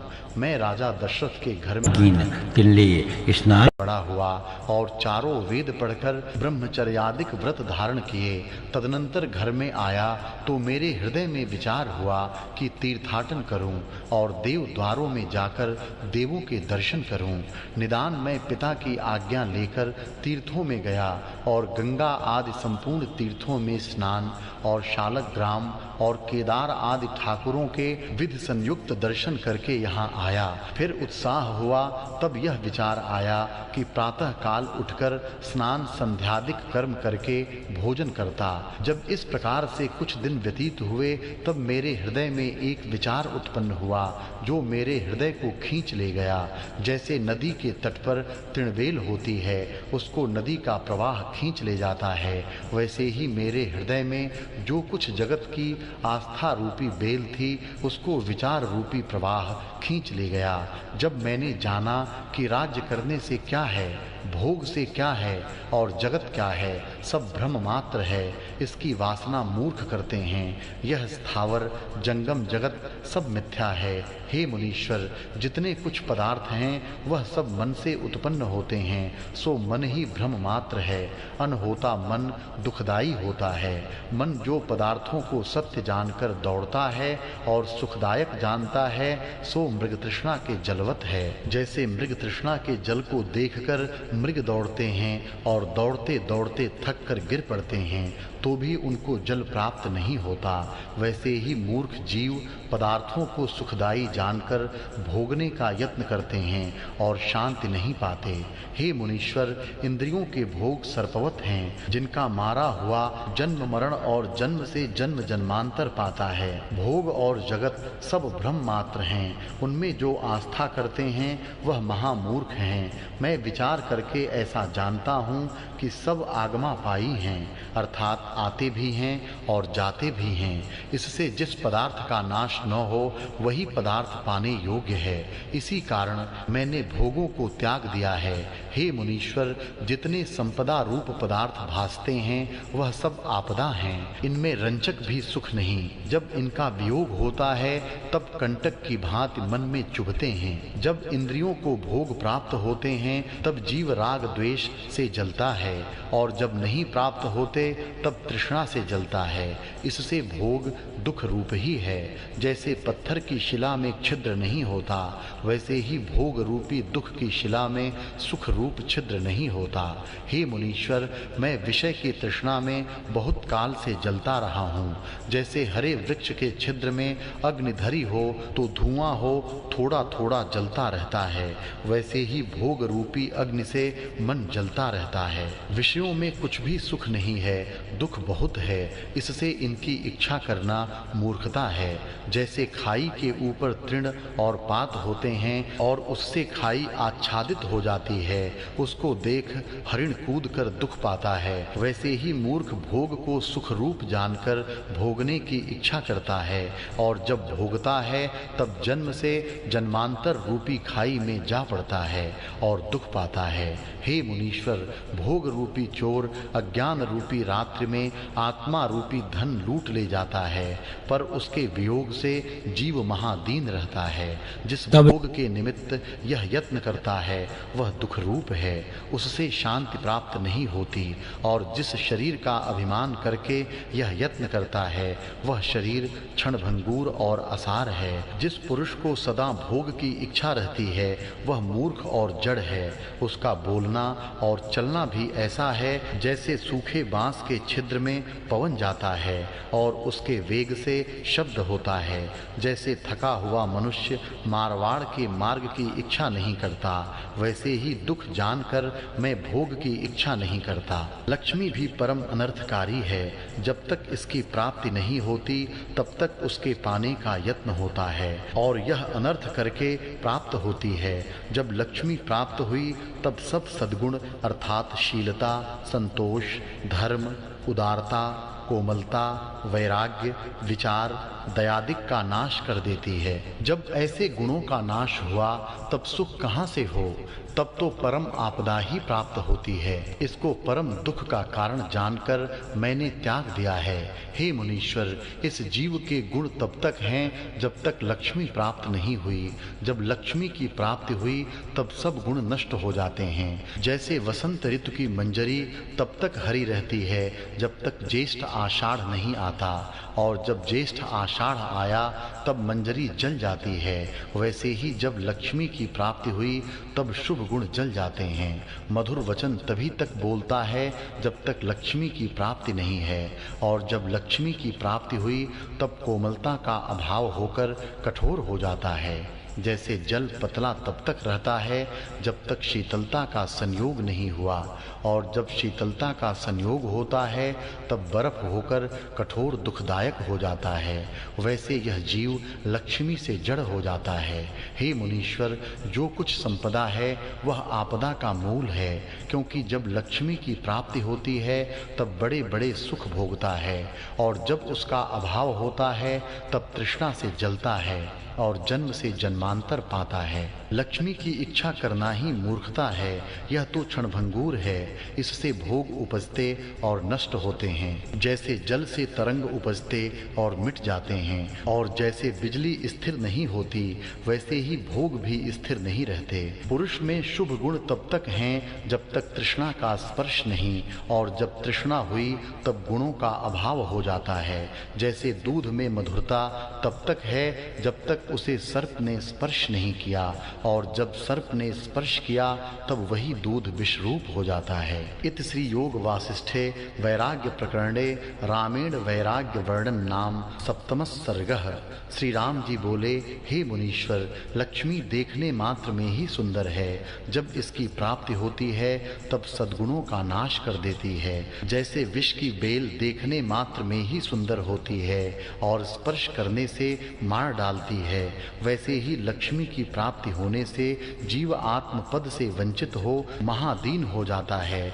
जैसे किसी के घर में चिंतामणि दबी हो तो उसको जब तक खोद कर वह नहीं लेता तब तक दरिद्री रहता है, वैसे ही अज्ञान से ज्ञान बिना महादीन ही रहता है और आत्मानंद को नहीं पा सकता। आत्मानंद में विघ्न करने वाली लक्ष्मी है। इसकी प्राप्ति से जीव अंधा हो जाता है।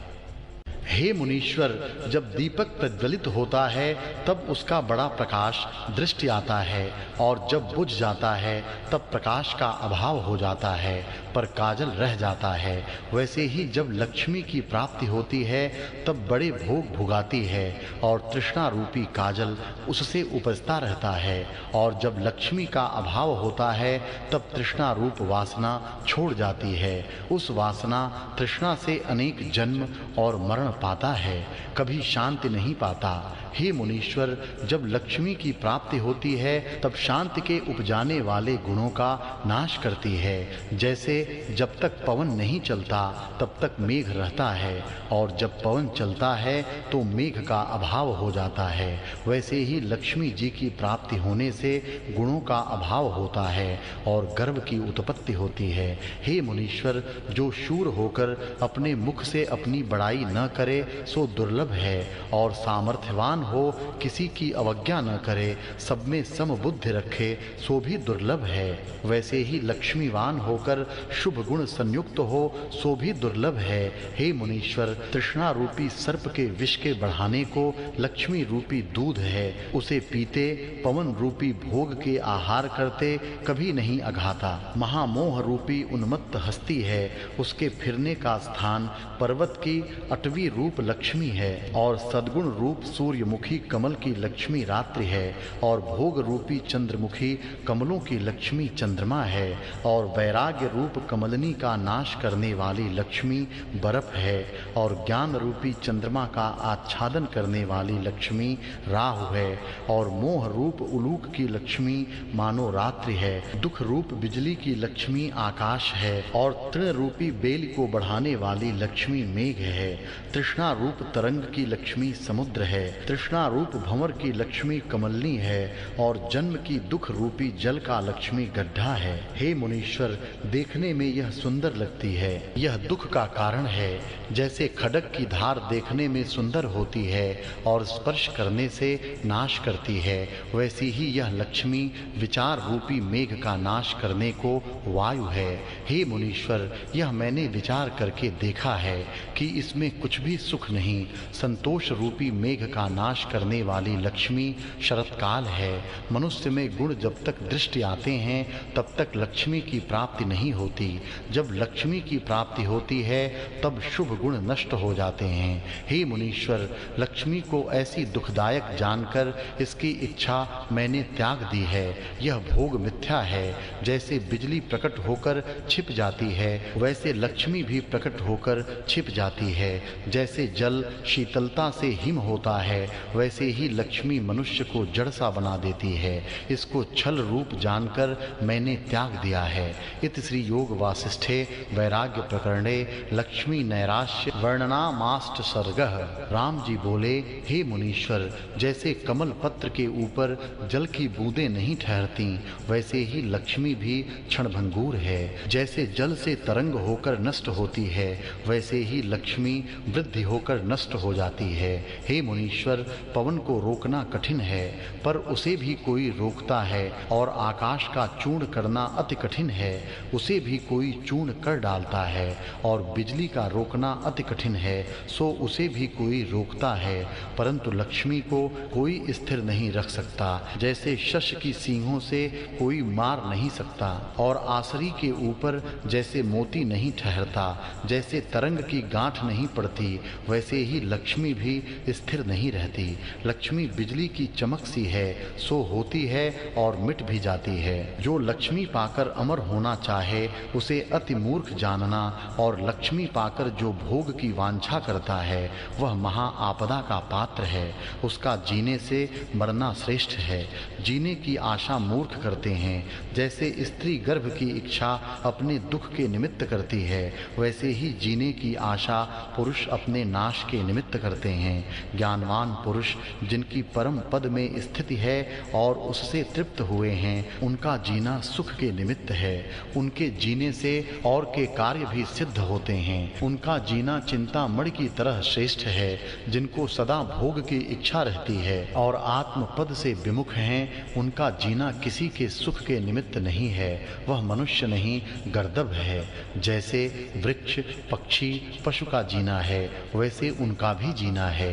हे मुनीश्वर, जो पुरुष शास्त्र पढ़ता है और उसने पाने योग्य पद नहीं पाया, तो शास्त्र उसको भार रूप है। जैसे और भार होता है, वैसे ही पढ़ने का भी भार है। और जो पढ़कर विवाद करते हैं और उसके सार को नहीं ग्रहण करते, वह भी भार है। हे मुनीश्वर, यह मन आकाश रूप है। जो मन में शांति न आई, तो मन भी उसको भार है। और जो मनुष्य शरीर को पाकर उसका अभिमान नहीं त्यागता, तो यह शरीर पाना भी उसका निष्फल है। इसका जीना तभी श्रेष्ठ है जब आत्मपद को पावे, अन्यथा जीना व्यर्थ है। आत्मपद की प्राप्ति अभ्यास से होती है। जैसे जल पृथ्वी खोदने से निकलता है, वैसे ही आत्मपद की प्राप्ति भी अभ्यास से होती है। जो आत्मपद से विमुख होकर आशा की फांसी में फंसे हैं, वे संसार में भटकते रहते हैं। हे मुनीश्वर, जैसे सागर में तरंग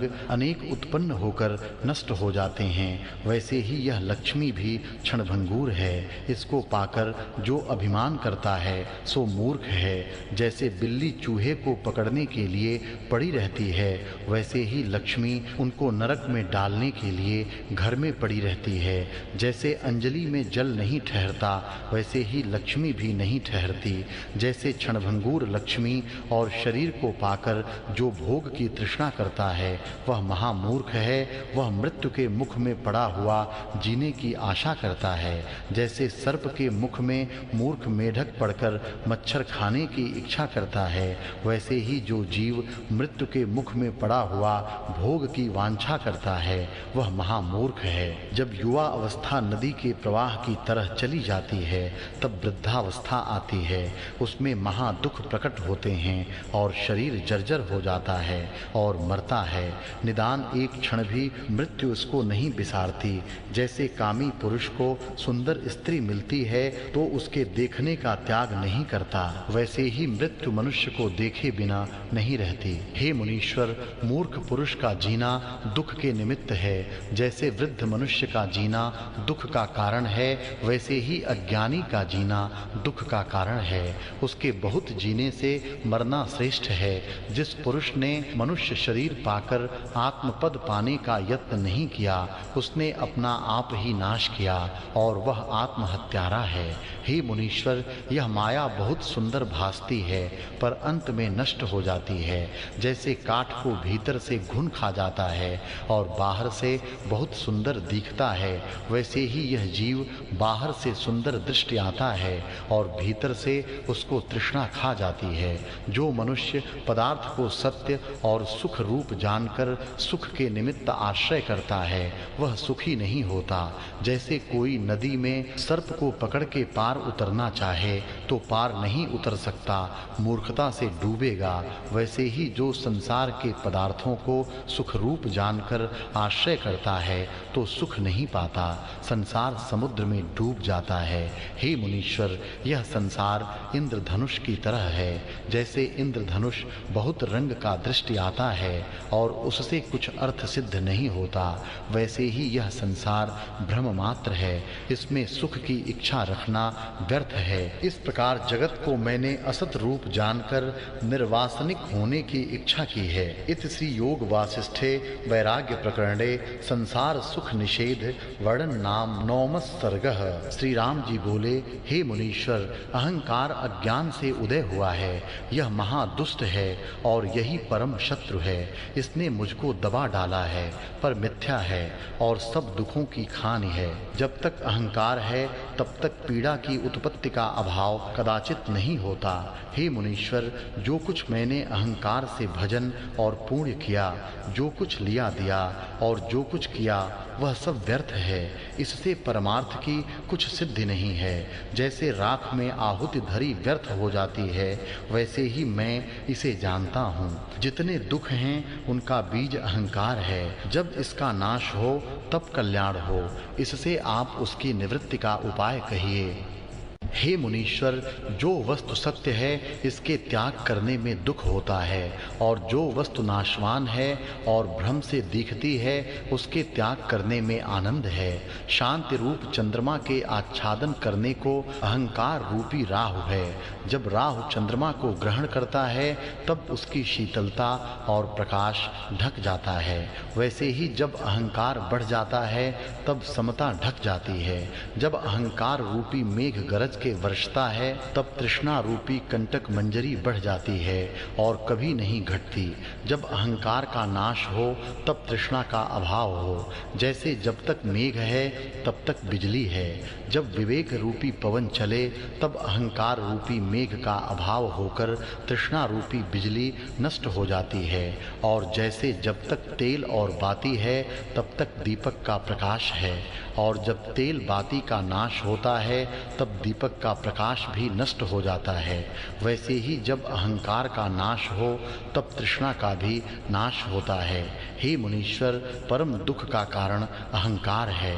जब अहंकार का नाश हो तब दुख का भी नाश हो जाए। हे मुनीश्वर, यह जो मैं राम हूँ सो नहीं और इच्छा भी कुछ नहीं, क्योंकि मैं नहीं तो इच्छा किसको हो, और इच्छा हो तो यही हो कि अहंकार से रहित पद की प्राप्ति हो। जैसे जनेंद्र को अहंकार का उत्थान नहीं हुआ, वैसे मैं हूँ ऐसी मुझको इच्छा है।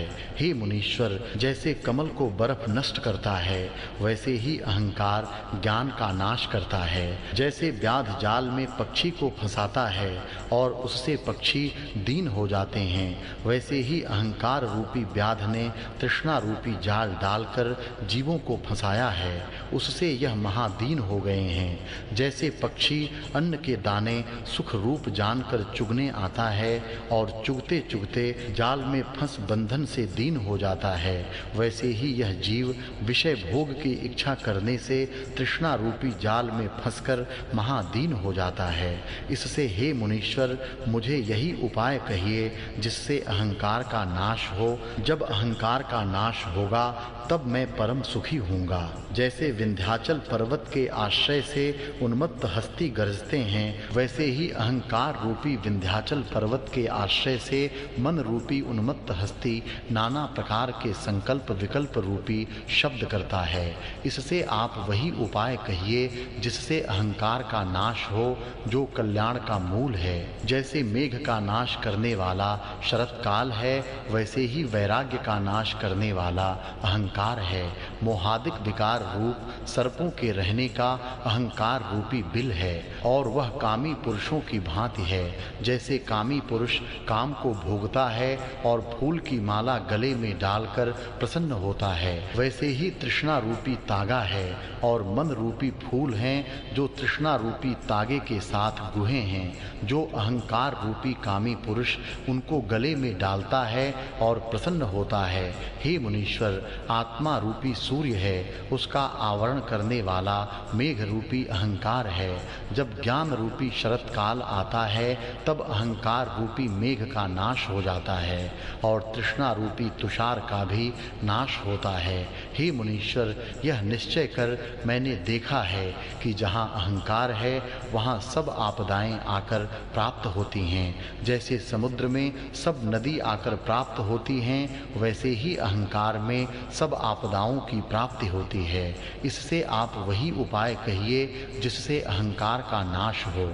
इति श्री योग वासिष्ठे वैराग्य प्रकरणे अहंकार दुराशा वर्णन नाम 10वां सर्गः। श्री राम जी बोले, हे मुनीश्वर, मेरा चित्त काम क्रोध लोभ मोह तृष्णादिक दुख से जर्जरीभूत हो गया है और महापुरुषों के गुण जो वैराग्य विचार धैर्य और संतोष हैं उनकी ओर नहीं जाता, सर्वदा विषय की गरज में उड़ता है। जैसे मोर का पंख पवन में नहीं ठहरता, वैसे ही यह चित्त सर्वदा भटका फिरता है पर कुछ लाभ नहीं होता। जैसे श्वान द्वार द्वार पर भटकता फिरता है, वैसे ही यह चित्त पदार्थों के पाने के निमित्त भटकता फिरता है पर प्राप्त कुछ नहीं होता, और जो कुछ प्राप्त होता है उससे तृप्त नहीं होता, बल्कि अंतःकरण में तृष्णा बनी रहती है।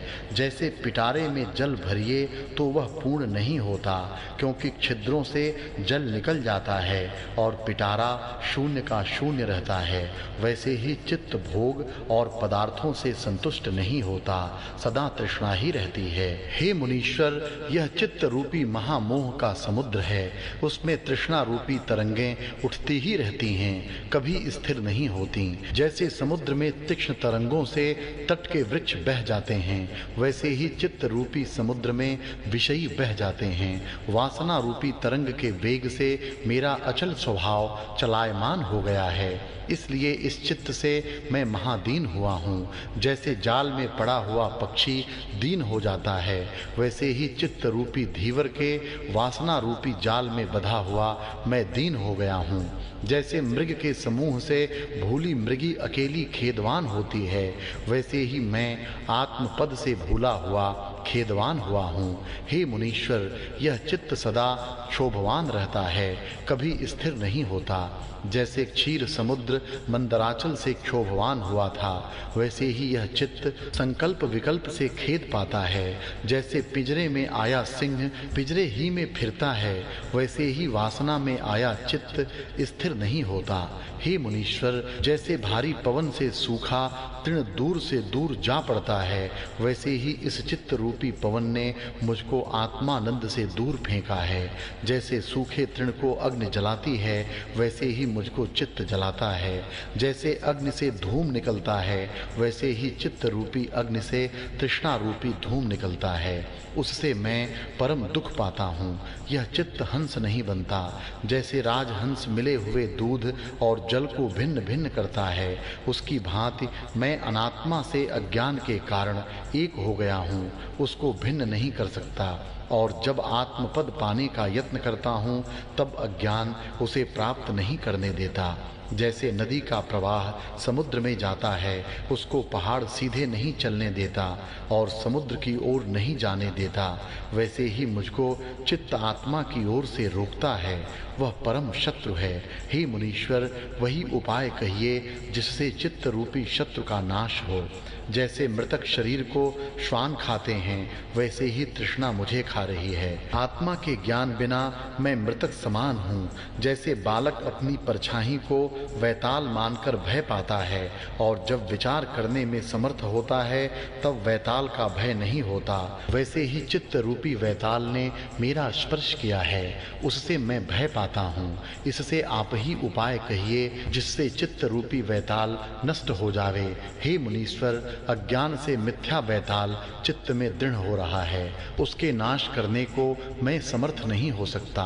अग्नि में बैठना, बड़े पर्वत के ऊपर जाना और वज्र का चूर्ण करना मैं सुगम मानता हूँ, परंतु चित्त का जीतना महाकठिन है। चित्त सदा ही चलायमान स्वभाव वाला है। जैसे थंभ से बांधा हुआ वानर कभी स्थिर हो नहीं बैठता, वैसे ही चित्त वासना के मारे कभी स्थिर नहीं होता। हे मुनीश्वर, बड़े समुद्र का पान कर जाना, अग्नि का भक्षण करना और सुमेरु का उल्लंघन करना सुगम है, परंतु चित्त का जीतना महाकठिन है, जो सदा चल रूप है। जैसे समुद्र अपना द्रवी स्वभाव कदाचित नहीं त्यागता, महाद्रवी भूत रहता है और उससे नाना प्रकार के तरंग उठते हैं, वैसे ही चित्त भी चंचल स्वभाव को कभी नहीं त्यागता और नाना प्रकार की वासना उपजती रहती है। चित्त बालक की भांति चंचल है, सदा विषय की ओर धावता है। कहीं कहीं पदार्थ की प्राप्ति होती है, परंतु भीतर सदा चंचल रहता है। जैसे सूर्य के उदय होने से दिन होता है और अस्त होने से दिन का नाश होता है, वैसे ही चित्त के उदय होने से त्रिलोकी की उत्पत्ति है और चित्त के लीन होने से जगत भी लीन हो जाता है। हे मुनीश्वर, चित्त रूपी समुद्र है, वासना रूपी जल है, उसमें छल रूपी सर्प जब जीव उसके निकट जाता है तब भोग रूपी सर्प उसको काटता है और तृष्णा रूपी विष स्पर्श करता है, उससे मरता है।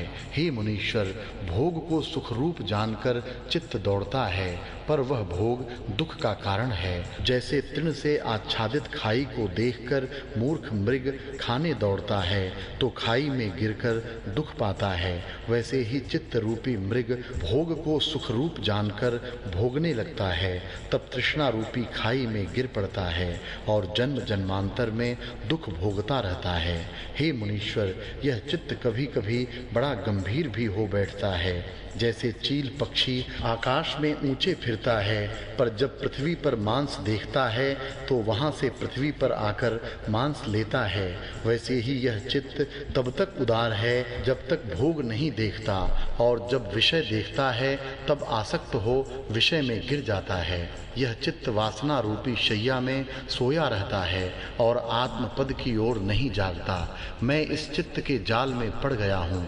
वह कैसा जाल है कि उसमें वासना रूपी सूत है, संसार की सत्यता रूपी गांठ है और भोग रूपी चून है, जिसको देखकर मैं फंसा हूँ और कभी पाताल में और कभी आकाश में वासना रूपी रस्सी से बंधा घटी यंत्र की भांति फिरता हूँ। इससे हे मुनीश्वर तुम वही उपाय कहो जिससे चित्त रूपी शत्रु को जीतूं। अब मुझको किसी भोग की इच्छा नहीं और जगत की लक्ष्मी मुझको विरस भासती हैं। जैसे चंद्रमा बादल की इच्छा नहीं करता पर चतुर्मास में आच्छादित हो जाता है, वैसे ही मैं भोग की इच्छा नहीं करता और जगत की लक्ष्मी भी नहीं चाहता, पर मेरा चित्त ही मेरा परम शत्रु है।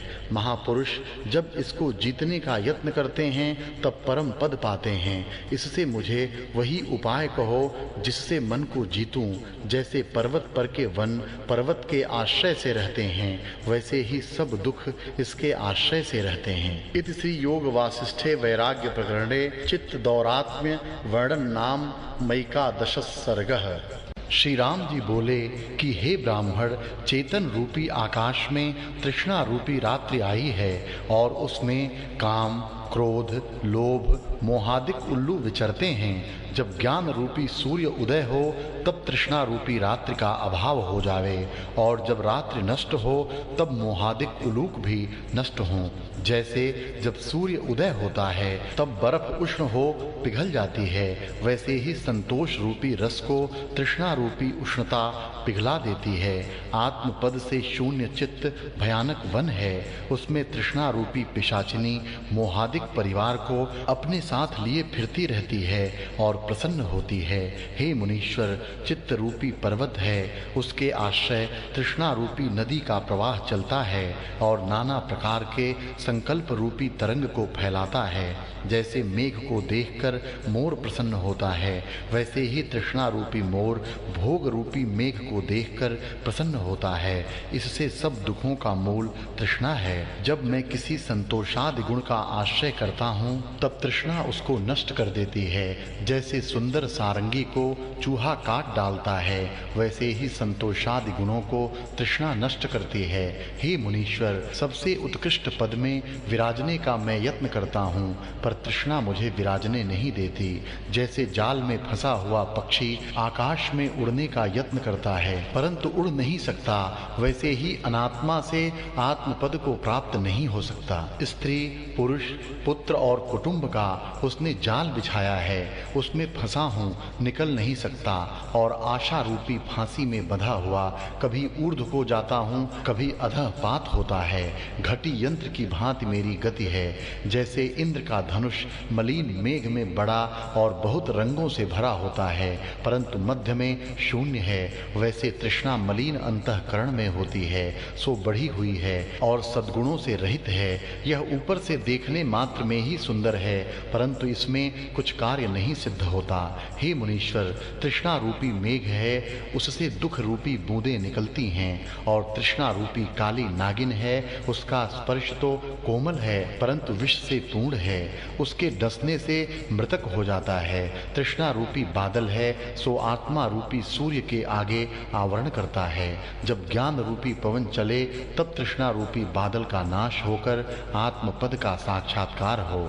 ज्ञान रूपी कमल को संकोच करने वाली तृष्णा रूपी निशा है। उस तृष्णा रूपी महाभयानक काल रात्रि में बड़े धीरवान भी भयभीत होते हैं और नयन वालों को भी अंधा कर डालती है। जब यह आती है तब वैराग्य और अभ्यास रूपी नेत्र को अंधा कर डालती है, अर्थात सत्य असत्य विचारने नहीं देती।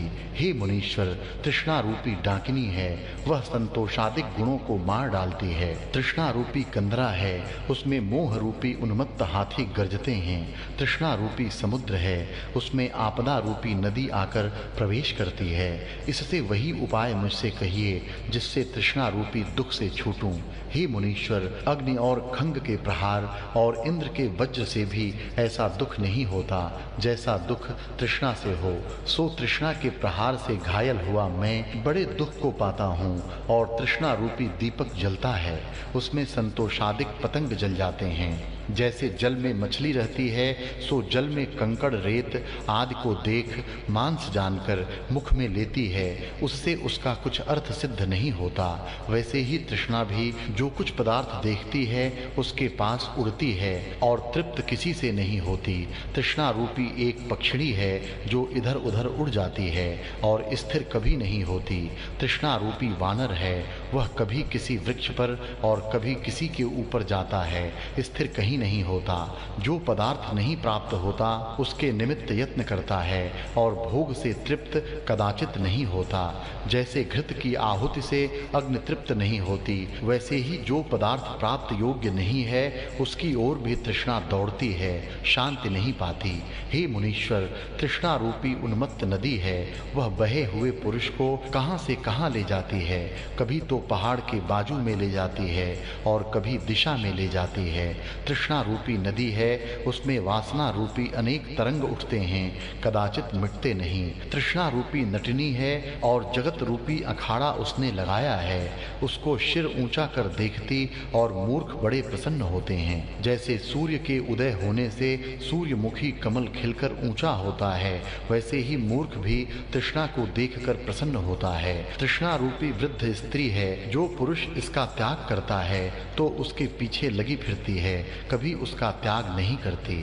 तृष्णा रूपी डोर है, उसके साथ जीव रूपी पशु बंधे हुए भ्रमते फिरते हैं। तृष्णा दुष्टनी है, जब शुभ गुण देखती है तब उसको मार डालती है। उसके संयोग से मैं दीन होता हूँ। जैसे पपीहा मेघ को देखकर प्रसन्न होता है और बूंद ग्रहण करने लगता है, और मेघ को जब पवन ले जाता है तब पपीहा दीन हो जाता है, वैसे ही तृष्णा जब शुभ गुणों का नाश करती है तब मैं दीन हो जाता हूँ। हे मुनीश्वर, जैसे सूखे तृण को पवन उड़ाकर दूर से दूर डालता है, वैसे ही तृष्णा रूपी पवन ने मुझको दूर से दूर डाल दिया है और आत्मपद से दूर पड़ा हूँ। हे मुनीश्वर, जैसे भौरा कमल के ऊपर और कभी नीचे बैठता है और कभी आसपास फिरता है, स्थिर नहीं होता, वैसे ही तृष्णा रूपी भौरा संसार रूपी कमल के नीचे ऊपर फिरता है, कदाचित नहीं ठहरता।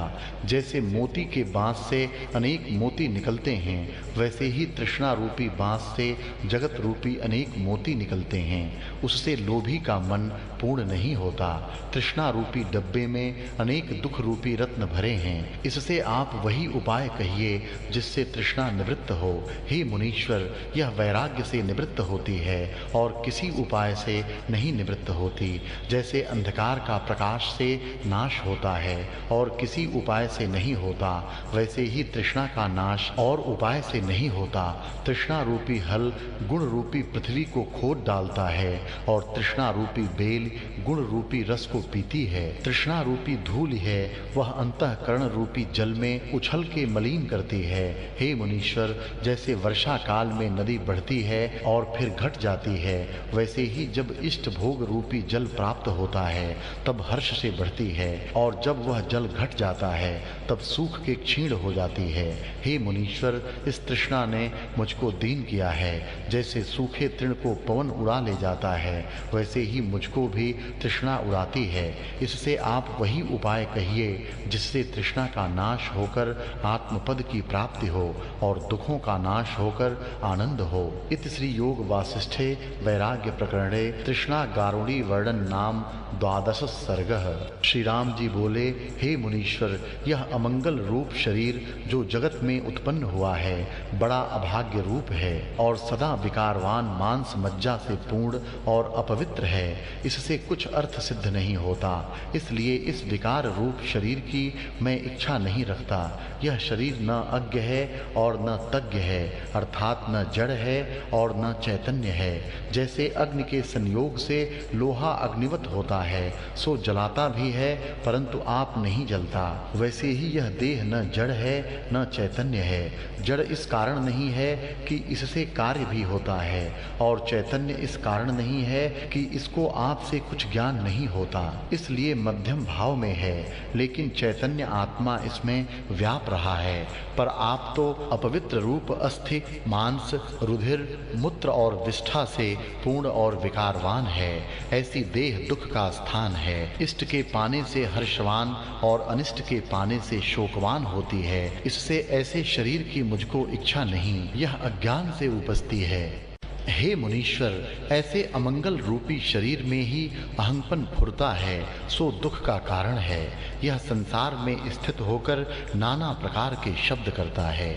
जैसे कोठरी में बैठा हुआ बिलाव नाना प्रकार के शब्द करता है, वैसे ही अमंगल रूपी बिलाव देह में बैठा हुआ अहं अहं करता है, चुप कदाचित नहीं रहता।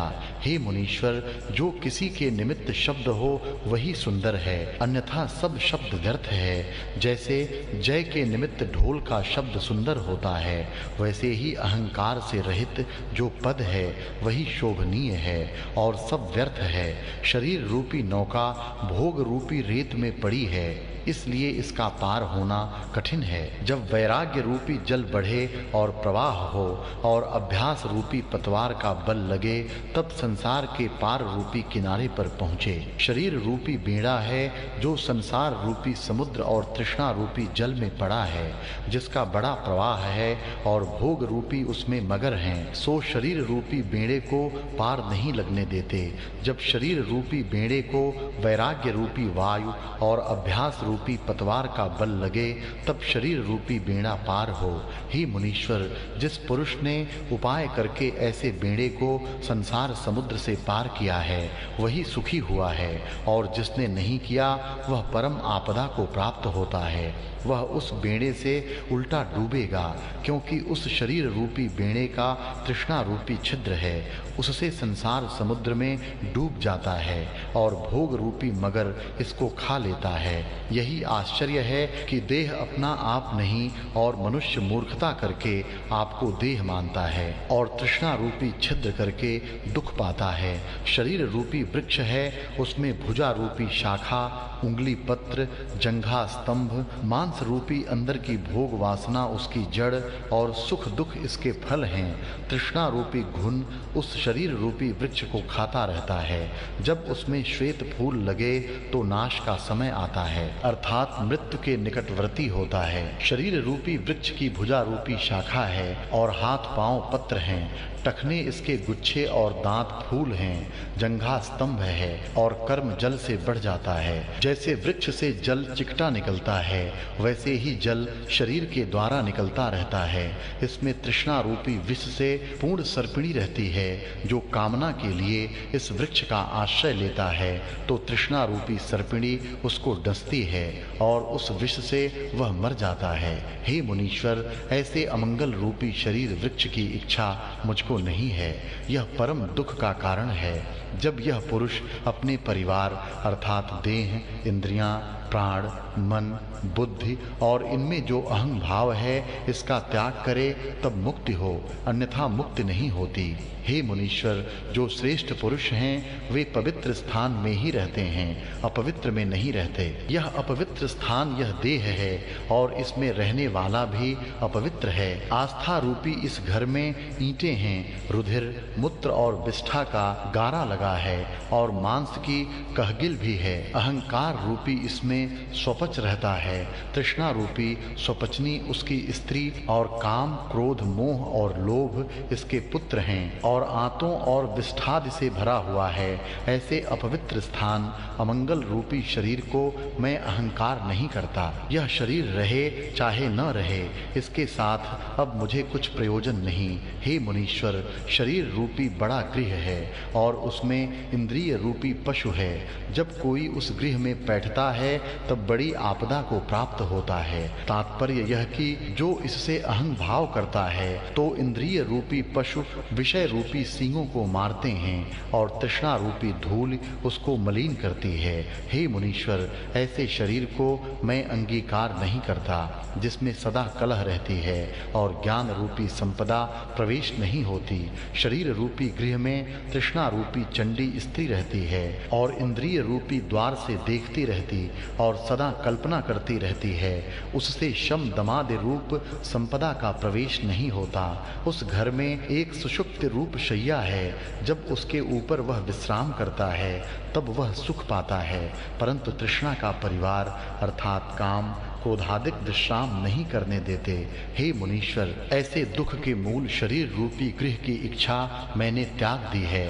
यह परम दुख देने वाला है, इसकी इच्छा मुझको नहीं। हे मुनीश्वर, शरीर रूपी वृक्ष है, उसमें तृष्णा रूपी काकिनी आकर स्थित हुई है। जैसे काकिनी नीच पदार्थ के पास उड़ती है, वैसे ही तृष्णा भोग आदिक मलिन पदार्थों के पास उड़ती है। तृष्णा बंदरी की भांति शरीर रूपी वृक्ष को हिलाती है, स्थिर नहीं होने देती। जैसे उन्मत्त हाथी कींच में फंस जाता है तब निकल नहीं सकता और खेदवान होता है, वैसे ही अज्ञान रूपी मद से उन्मत्त हुआ जीव शरीर रूपी कींच में फंसा है, सो निकल नहीं सकता, पड़ा हुआ दुख पाता है। ऐसा दुख देने वाला शरीर है, उसको मैं अंगीकार नहीं करता। हे मुनीश्वर, यह शरीर अस्थि मांस रुधिर से पूर्ण अपवित्र है। जैसे हाथी के कान सदा हिलते हैं, वैसे ही मृत्यु इसको हिलाती है। कुछ काल का विलंब है, मृत्यु उसका ग्रास कर लेवेगी। इससे मैं इस शरीर को अंगीकार नहीं करता हूँ। यह शरीर कृतघ्न है, भोग भुगतता है और बड़े ऐश्वर्य को प्राप्त करता है, परंतु मृत्यु इससे सखापन नहीं करता। जीव इसको अकेला छोड़कर परलोक जाता है। जीव इसके सुख निमित्त अनेक यत्न करता है, परंतु संग में सदा नहीं रहता। ऐसे कृतघ्न शरीर को मैंने मन से त्याग दिया है। हे मुनीश्वर, और आश्चर्य देखिए कि यह इसी के लिए भोग करता है, पर उसके साथ नहीं चलता।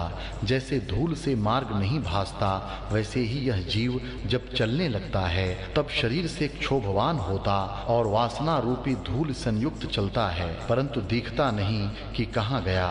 जब परलोक जाता है तब बड़ा कष्ट होता है, क्योंकि शरीर के साथ इसने स्पर्श किया है। हे मुनीश्वर, जैसे जल की बूंद पत्र के ऊपर क्षण मात्र रहती है, वैसे ही शरीर भी क्षणभंगुर है। ऐसे शरीर में आस्था करनी मूर्खता है, और ऐसे शरीर के ऊपर उपकार करना भी दुख के निमित्त है, सुख कुछ नहीं। धनाढ्य इस शरीर से बड़े भोग भोगते हैं और निर्धन थोड़े भोग भोगते हैं, परंतु जरा अवस्था और मृत्यु दोनों की होती है, इसमें विशेषता कुछ नहीं। शरीर का उपकार करना और भोग भुगतना तृष्णा के कारण उल्टा दुख का कारण है।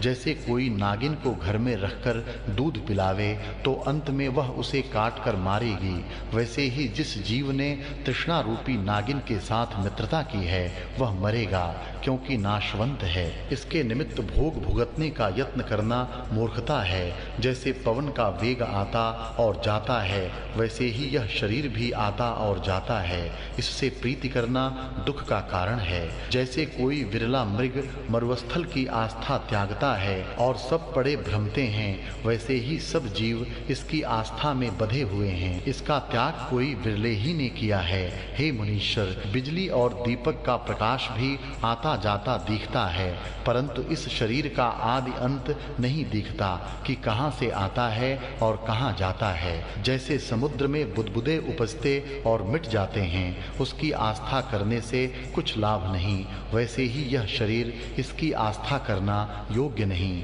यह अत्यंत नाश रूप है, स्थिर कदाचित नहीं होता। जैसे बिजली स्थिर नहीं होती, वैसे ही शरीर भी स्थिर नहीं रहता, इसलिए इसकी मैं आस्था नहीं करता। इसका अभिमान मैंने त्याग दिया है। जैसे कोई सूखे तृण को त्याग देता है, वैसे ही मैंने अहं ममता त्यागी है। हे मुनीश्वर, ऐसे शरीर को पुष्ट करना दुख का निमित्त है। यह शरीर किसी अर्थ नहीं आता, जलाने योग्य है। जैसे लकड़ी जलाने के सिवाय और काम नहीं आती, वैसे ही यह शरीर भी जड़ और गूंगा जलाने के अर्थ है। हे मुनीश्वर, जिस पुरुष ने काष्ठ रूपी शरीर को ज्ञानाग्नि से जलाया है, उसका परम अर्थ सिद्ध हुआ है, और जिसने नहीं जलाया उसने परम दुख पाया है। हे मुनीश्वर, न मैं शरीर हूँ, न मेरा शरीर है, न इसका मैं हूँ, न मेरा यह है।